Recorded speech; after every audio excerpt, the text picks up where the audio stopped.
Oh, yes, Jesus saves. Yes, he does. Well, this morning discussion. The discussion topic this morning, I'm going to give you a little backstory. Modesty can be a divisive topic, even within the Christian community. Two arguments usually come to mind. The first being legalism. The second, a God doesn't care what I wear. He's more concerned about what's in my heart. Aisha Curry, the wife of NBA player Stephen Curry, sparked fiery debate when she expressed on Twitter her preference in clothing. She tweeted that she would rather keep a more modest appearance than what today's trends demand. She also wrote that she'll take classy over trendy any day of the week. Curry received a ton of backlash from people who said she was shaming women who dress less modestly. Actress Megan Good, who is also a Christian, has often been criticized for wearing clothing viewed as too sexy. Good, an actress who is married to a film producer and minister, Devon Franklin, turned heads when she wore a blue dress with a deep plunging neckline at the BET Awards in 2013, and it's 2016 now. Wow. Now she's making headlines again. The couple was recently interviewed at One Church LA, Los Angeles, for those of you who don't know what LA stands for, to discuss their new book called The Wait. In the book, the two share about their courtship and marriage and the key to their success, waiting until marriage to have sex. A woman in the crowd questioned Good's faith and her choice of clothing. Her quote was, "I was at a grocery store and I looked at a newsstand and I saw you, and you had your breast showing," the woman said. "You need to make sure what you say and what you do match up. You understand? So we're going to cover up, right?" the woman continued. Franklin, her husband, then stepped in to defend his wife. "No, that is not what we're here for. She is not going to cover up. She's going to wear what she wants and wear it in the name of Jesus," he said. So my question is, what is modesty?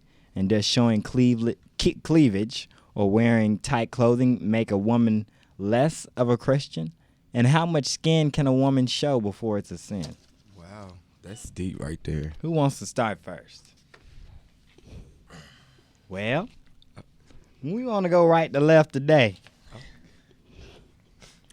Let's go right to left You today. sure? Yeah, let's go, Mr. Reed. You want to go? You go first. I have a number of opinions. I think the first one is that the first to consider is always where you are and the context of where you are, and showing the proper respect to the house in which whether you're worshiping or serving or preaching or whatever.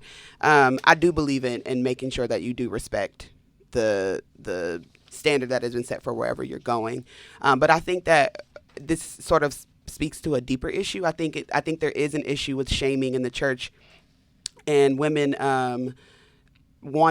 expecting women to dress a certain way, talk a certain way, look a certain way, speak a certain way, and be in a certain posture at all times. That doesn't necessarily speak to the wholeness of a woman or the spirituality of a woman. I think that there is a very surface level to looking at a woman's clothing and then making an assumption about her spiritual journey. And that's for anyone. That's for a woman. That's for a man. If he's not wearing enough suits or ties, or if his hair ain't lined in a certain manner, or he's not walking a certain. So I think that there has to be a deeper look into how the church views women in general before you can kind of get to why this woman felt the need to correct another grown woman on her dress.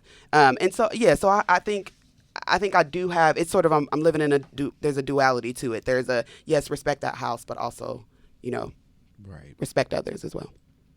Joshua? Well, first on the issue of the audience member coming after Miss Good in that kind of way, I just felt that was a little disrespectful, and I applaud Franklin, is that his name? Devon. Devon Franklin, for stepping in, kind of protecting his wife in that matter. So I think that was kind of brave of him.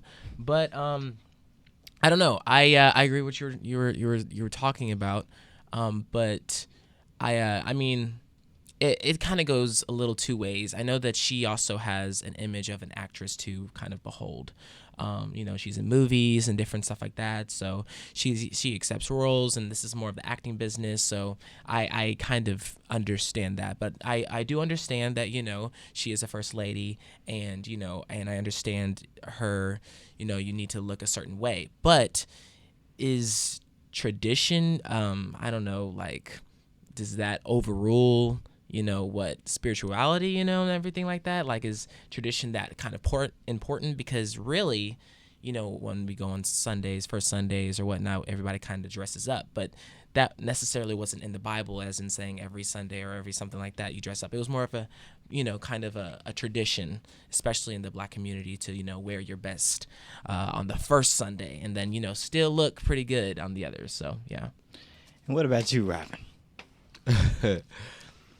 Well, I do agree with her husband, Franklin, for defending her. But my opinion, by her being a first lady, it's some kind of respect you have to show, because you don't want to be like too much of the distraction of what you do or what you wear and stuff like that. Because, by you being a first lady, you have women of the church like looking up to you, because you basically like woman of the house.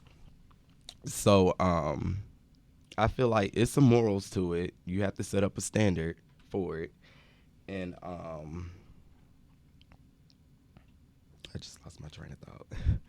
That's about it. Yeah, that's about it. Yeah, that's it. Well, here I am again. In my opinion, okay, if you was first lady, second lady, my sister, my grandmama, my mama, you walking around with your breast out, I'm going to tell you about it. Because there's a certain way that you should dress, even if you're not in the sanctuary. You should, even if you at Walmart, that is unacceptable. Because it causes men to lust after you. Yeah, that's true. Men look and they lust. They go into sin because you got your breast out. No matter where you are. I will be Anthony Brown. After the break, we have an interview with our guest, Joshua, this morning. If you want to chime in on today's discussion question, just call 615-963-7980.